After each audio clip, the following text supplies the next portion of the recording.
cars and for lots of other things are being built in this country or planned to be built very shortly. They'll be starting. And where they need great amounts of energy, like for AI, they're going to be, I've given them approval. And Lee Zeldin has given them very fast approval to build their own electric powering plants, and they'll build them with the factory, so we don't have to worry about an ancient grid and all of the other problems, the obstacles people thought we were going to have that would make it impossible. And we're leading AI by a lot, and I think people are very impressed with our country. As they said, the King of Saudi Arabia and various leaders, and just about every leader I can even imagine.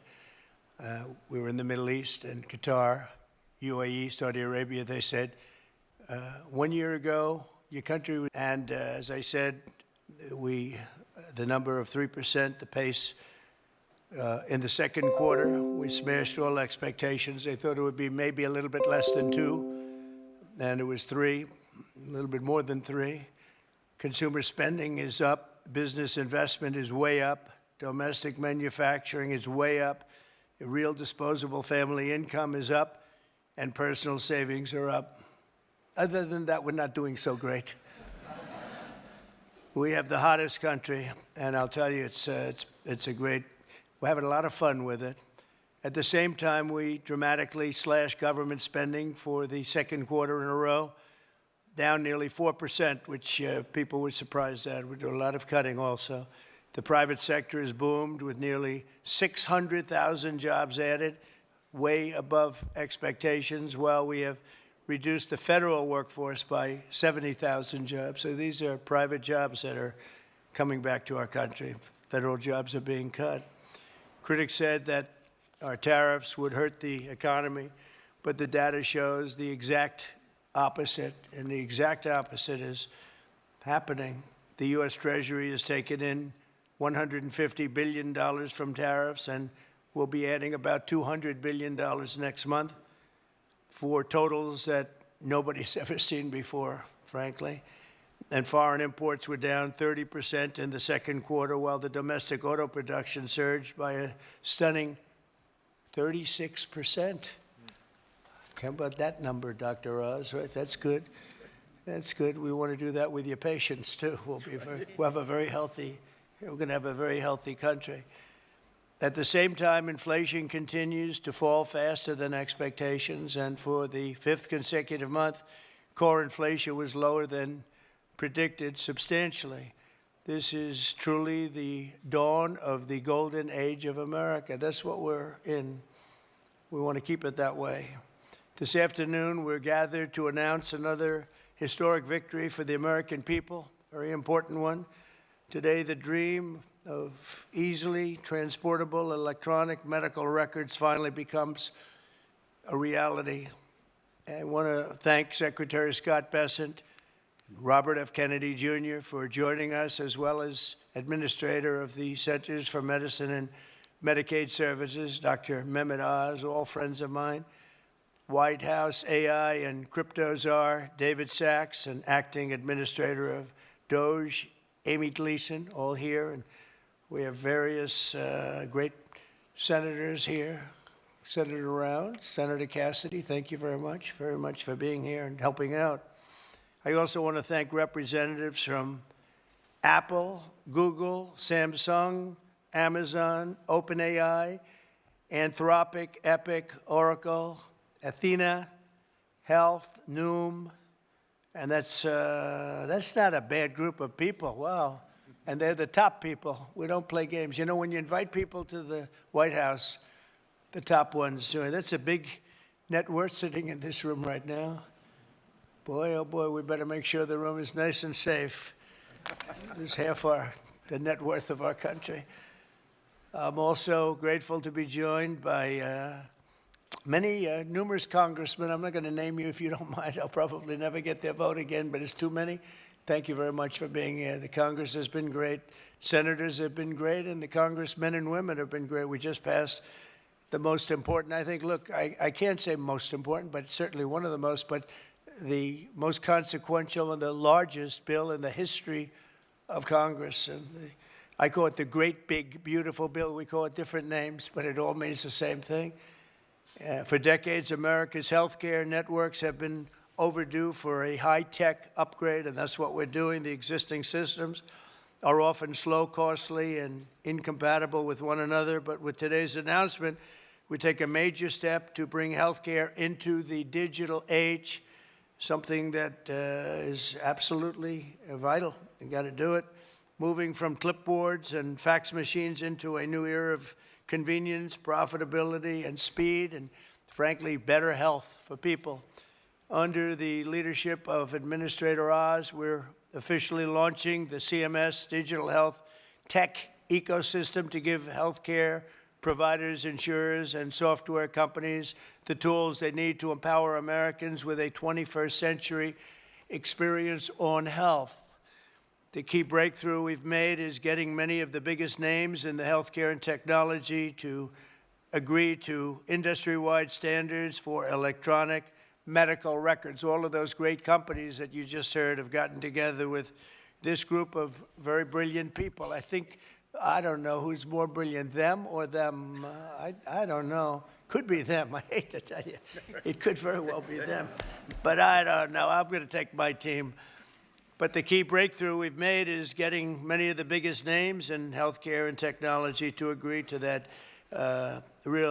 those standards of electronic medical records that we talk about and you've heard about for so many years, and now it's happening. This will allow patients to easily transmit information from one doctor to another, even if they're different networks and using different record-keeping systems. No matter what system they use, they're all transferable. The new standards will also make it simple for patients to access their own personal health records. I don't want to see mine, please. I don't want to see. I don't know about you. They have all sorts of things. Sir, they can tell you exactly what your problem is going to be in 6 years. We can do it. You know, they have all these different things. I don't know if they work or not, but I didn't want to hear it. I didn't want to hear it. If they got a problem, I don't want to know about it right now. But it is amazing what they're doing. I don't know, does it actually work? Can they do that? All right, well then I'm glad I said I don't want to know. But thanks to this announcement, healthcare providers across the country will also finally be able to kill the clipboard. It's an expression that's used, capital, with a capital C, kill the clipboard.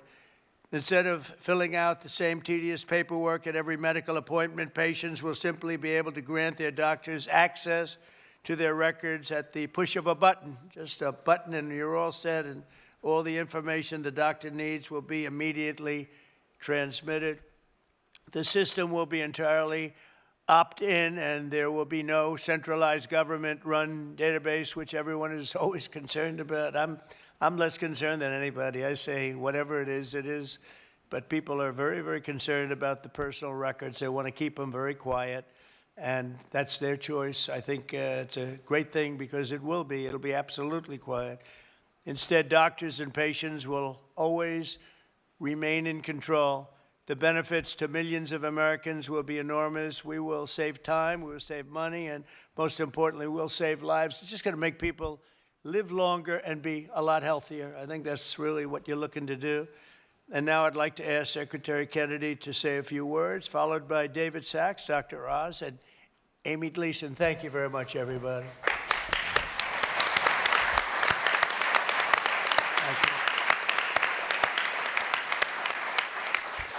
Thank you very much, Mr. President. And I just want to begin by making a comment that is irrelevant to what we're gathered here today to talk about, but I've been coming to this building for 65 years, and I have to say that it's never looked better.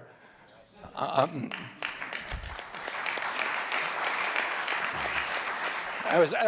spent some time in the Oval Office, which really it's been transformed. And I was looking at a picture of the Oval Office the other day when I was there when I was a kid with my uncle.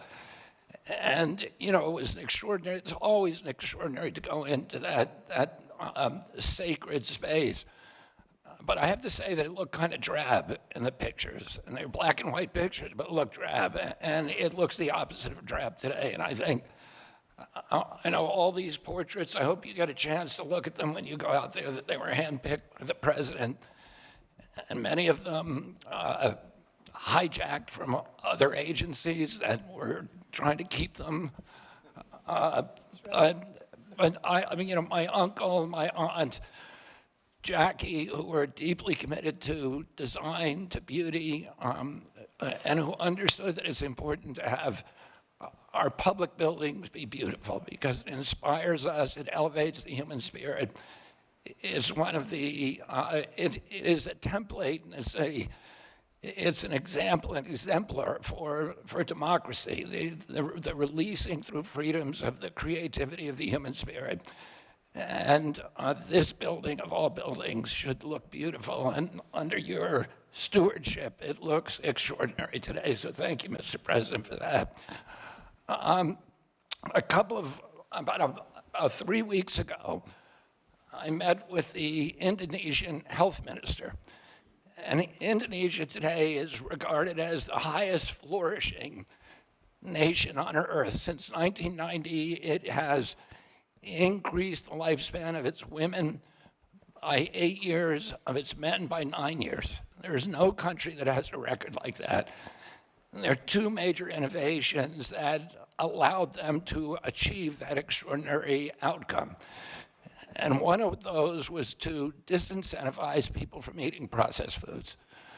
Oh, you are paid not to eat processed foods, and you are penalized for eating processed foods.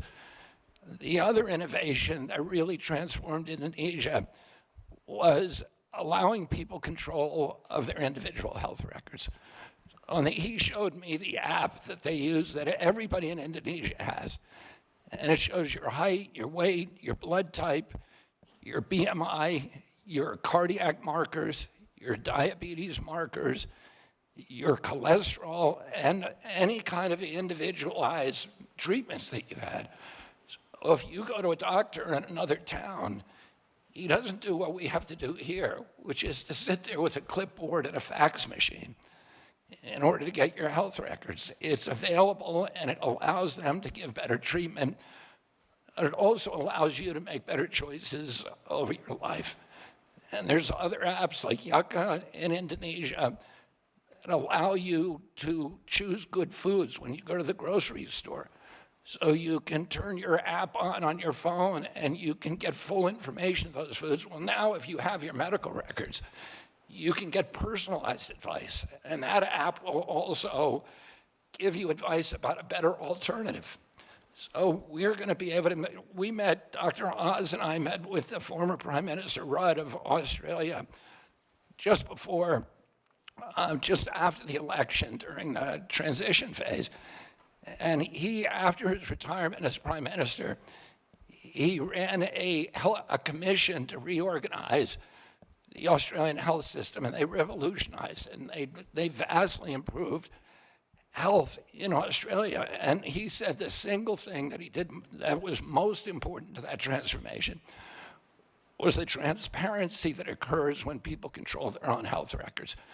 Because it gives people the choice over their own health decisions and over their own lives, and it gives them a sense of responsibility and allows them to measure the interventions if they change their diet, if they change their exercise. It can show you how many steps you took today. It can tell you if your glucose is spiking. And all of that information will now be available to American citizens. 60 years ago today, we passed Medicaid and Medicare in this country.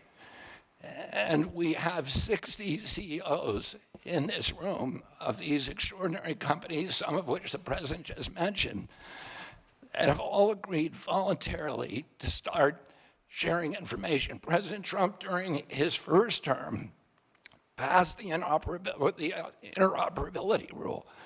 And it was intended to do this. For 20 years, the federal government has been trying to do this. Everybody recognizes it's absolutely critical innovation for us advancing the health of American citizens, to give them responsibility and to give them control over their own healthcare choices. But unfortunately, you ran out of time the last time around. President Trump gave us instructions that he wanted this to happen within 6 months. We barely made it under the wire thanks to Dr. Oz's leadership. And within 6 months, every American's going to be doing it thanks to the cooperation of the corporate leaders in this room. You know, about 3 months ago, I met with the food executives, and I asked them to voluntarily come forward and get rid of food dyes, of the 9 synthetic petroleum dyes. And this is something, again, the government, Democrats and Republicans have been trying to do for 20 years. And the industry came forward, and now 40% of the food industry in this country has taken the pledge to remove food dyes from all of their foods. That happened because of your leadership, Mr. President. A month ago, we got, after a lot of work by Chris Klump and Dr. Oz and a lot of other people in our agency, we got all the insurance executives to come together in our country and in our offices and agree to get rid of pre-authorization for 80% of the DSM codes. This is a voluntary agreement. 80% of the industry has now agreed to do that. So this is happening because of good leadership. President Trump, you've asked us to think big, you've inspired us to dream big, and you've enabled us to accomplish things that no other president has been able to do. So I want to thank you for your leadership, for allowing this to happen, and with your leadership, we're going to make America healthy again. Now I want to introduce my friend, my colleague, the crypto czar, the acting administrator of Doge, David Sachs.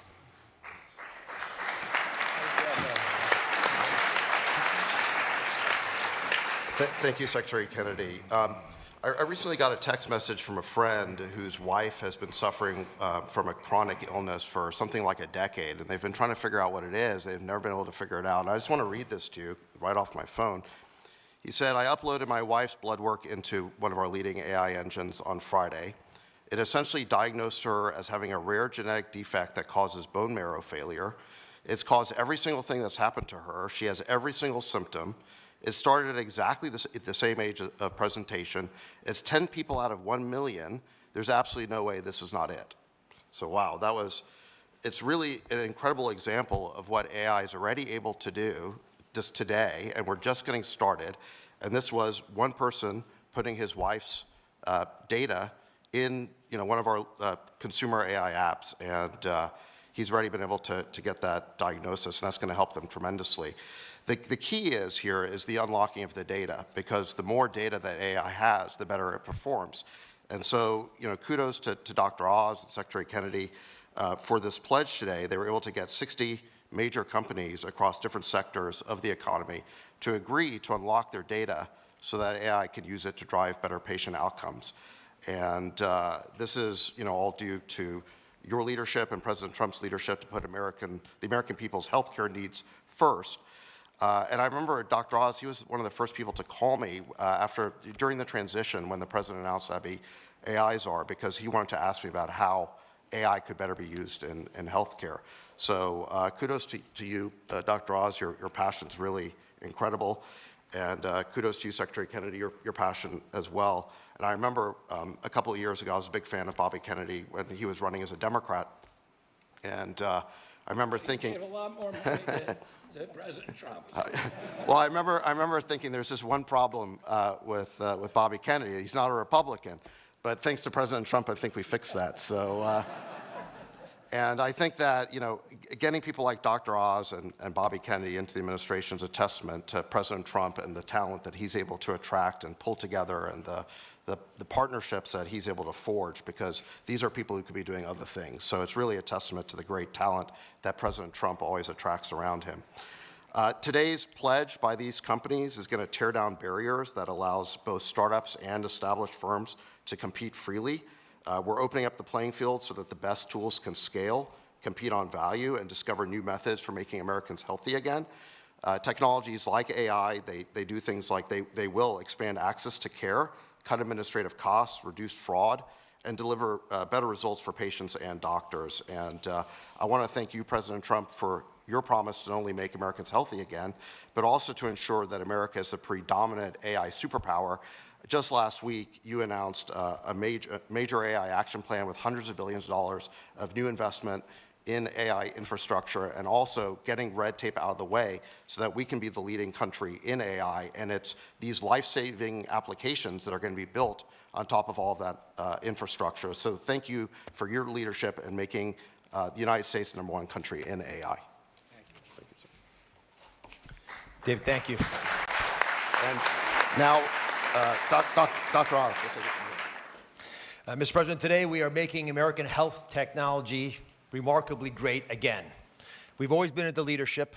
David's right, I called him early on after the President offered me the position, and him as well, and we began brainstorming on this. Secretary Kennedy from day one appreciated the crisis that we're in and how we needed to address it. So today is a remarkably important day, one that you will remember, I believe, for years to come for 3 reasons. Yes, it is the 60th birthday of Medicare and Medicaid. The first patient, by the way, was Harry S. Truman.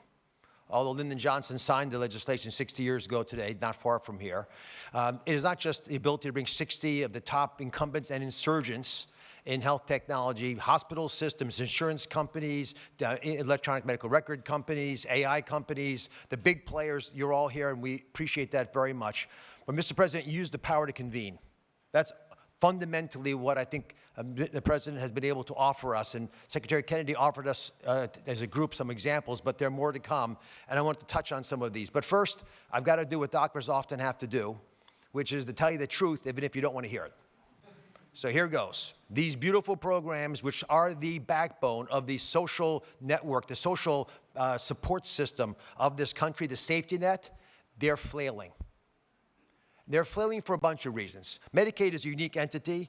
It has deviated from its original purpose by drift and by design. The One Big Beautiful Bill, the OB3 law, was elegant for that very reason. And President, I don't know if you remember this, I can share this, but he called me once and he was upset at me because I was going too strident at something. And he said, this is about fraud, waste, and abuse.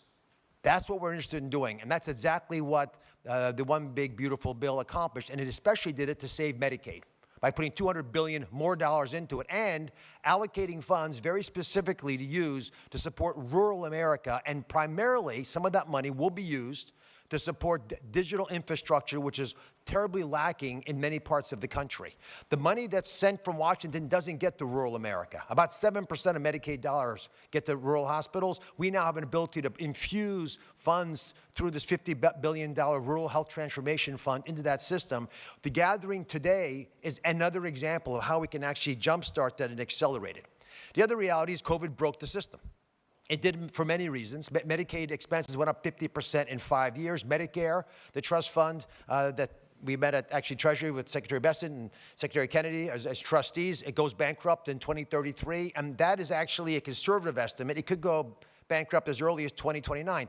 Thankfully, due to the economy, that's not going to happen.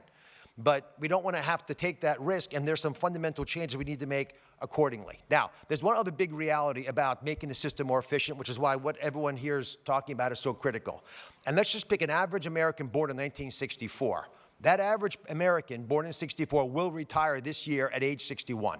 If just that one group of people born in 64 could work 3 years longer because they're healthy, because they feel like they want to do it, because they feel vital and vigorous, and they're flourishing, just that 1 year working longer is $1 trillion to the U.S. GDP, and is $300 billion of tax revenue to pay for a lot of the problems that people are concerned about. So it's not just keeping people out of the hospital, getting them to thrive and flourish that makes what we're doing so critical today. I think there are a lot of realities to how healthcare has gone. Unfortunately, this system is frozen, and it has been for many reasons, despite efforts in the first administration. It's frozen in time, so it cannot address the quality lags that exist. While Netflix and Airbnb and Uber drivers are racing ahead, making arrangements, identifying the problems that are challenging us in healthcare have become incredibly difficult. You can't make appointments.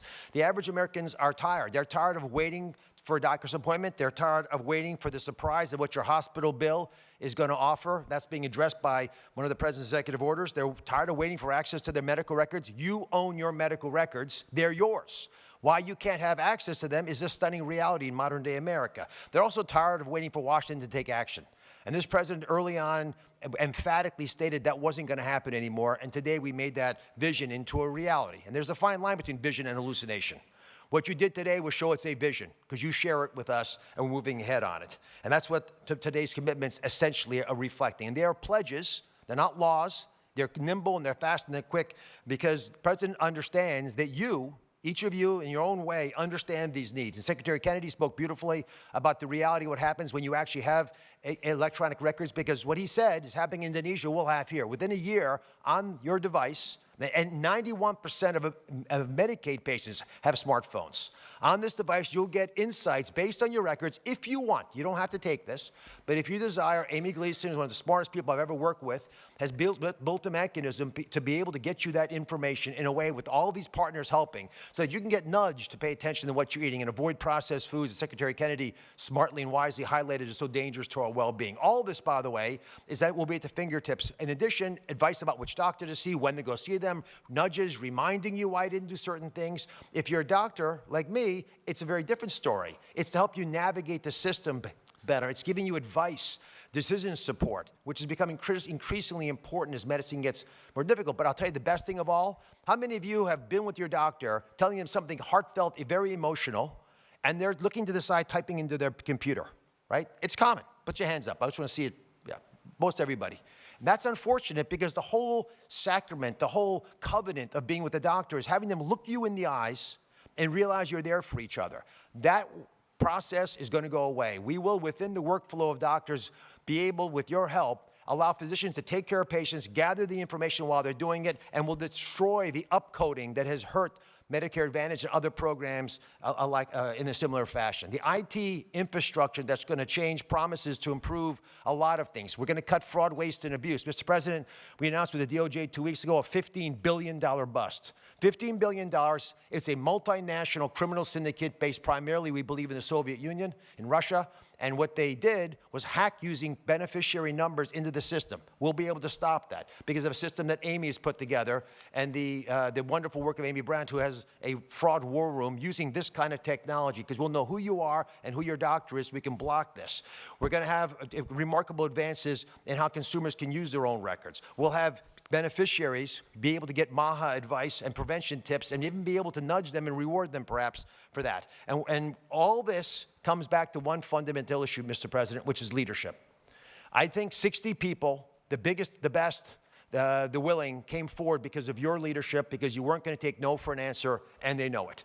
We are building a robust and safe, I emphasize that, safe system. It's going to protect the data better than we could have imagined. We're going to be able to accomplish goals that all of us wished from day one that would be in place. These pledges are now confirmed. They're signed in public. You have therefore empowered Americans to own their property, which is their medical records.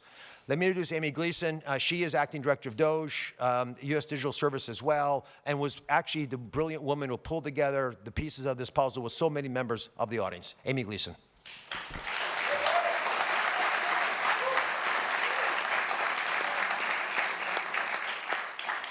Good afternoon. First, I would like to thank President Trump for his leadership in this area, and Secretary Kennedy and Administrator Oz for driving this work with clarity and urgency. I would also like to thank my colleagues who have been instrumental to this, and we've worked a lot of late nights and hard times on this, and it would not have been possible without them. I want to start today with my daughter Morgan, who's here in the audience. If you'd please stand up. I am so inspired and energized by your strength every day. And we also have two other patients here, Randy and Tom, who have been very inspiring. Thank you for being here today. You're why this all matters. Let me start talking about my daughter's history. So 15 years ago, she was diagnosed with a rare disease. She was 11 years old, and she started showing mysterious symptoms. Over the last year and a half after that, she saw the country's best doctors, but she still continued to get worse. At some point, she couldn't stand up off the floor or walk up the stairs, and we still had no answers. I carried a binder of paper records to every doctor's appointment so that I could keep them aligned. And I truly believe that if one of those doctors had been able to see her whole history, they would have diagnosed her faster.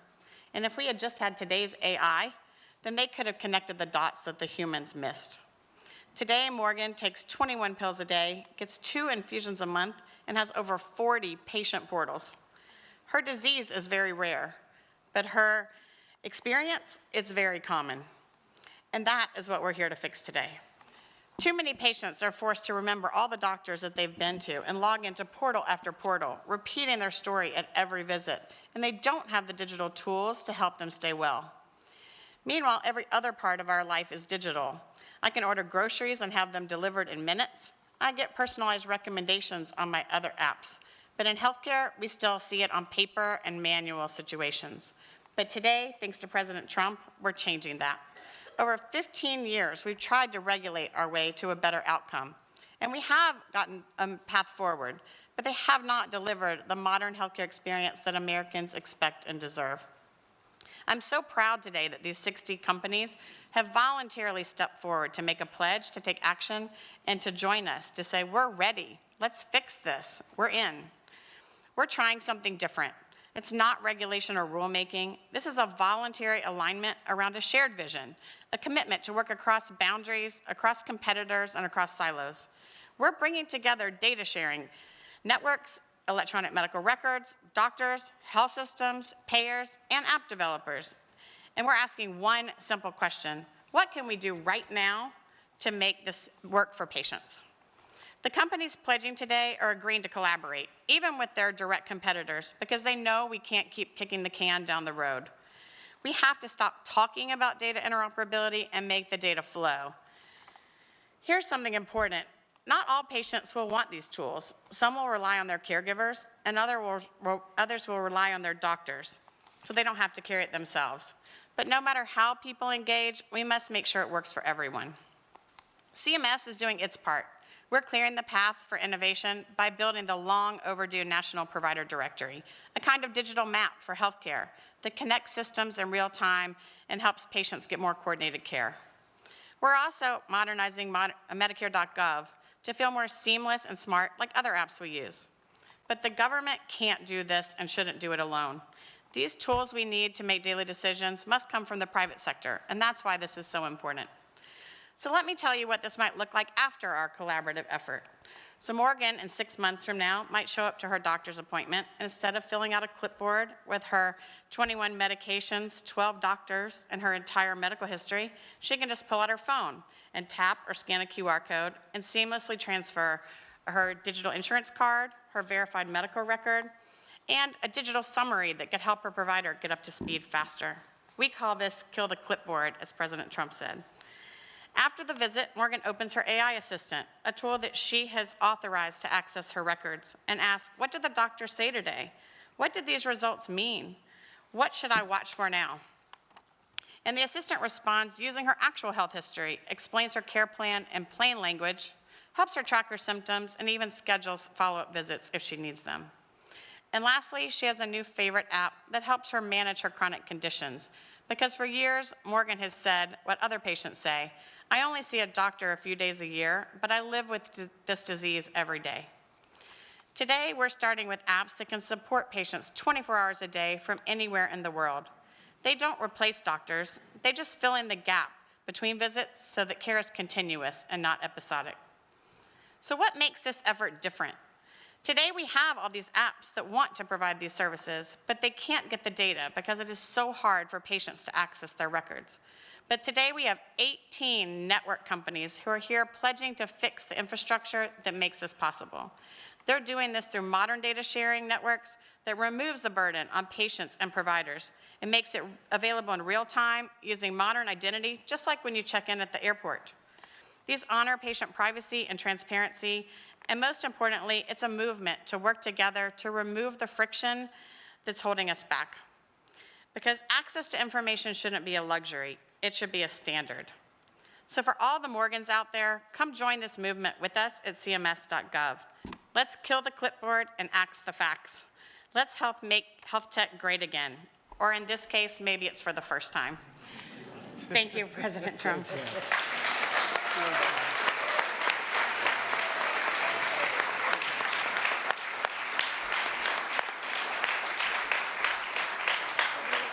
Thank you very much. That was great. And hello. You look very, very healthy to me. You look really great. So just, I want to thank all of the companies that are here. These are big names, great people. And now you're doing something that's so important for our country, really for the world. It's beyond our country, I suspect. It's really for the world. So just keep it up. And you've hit new highs almost virtually every day for the last few months. And that makes your job probably a little bit easier. You're under very little stress. But someday you might have a little bit, but you're not going to have much. I think we're really going to great heights. But I just want to thank everybody, political people and the teachers and the companies and all of our cabinet. I even see Newt. Do I see Newt? I see Newt. Look at him. He's such a handsome man. He's a healthy man. We don't have to do any tests on him.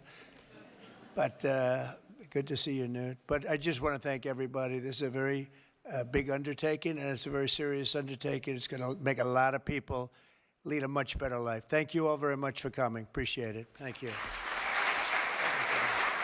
Thank you. Can I call you by MFN? Yeah. Can we start the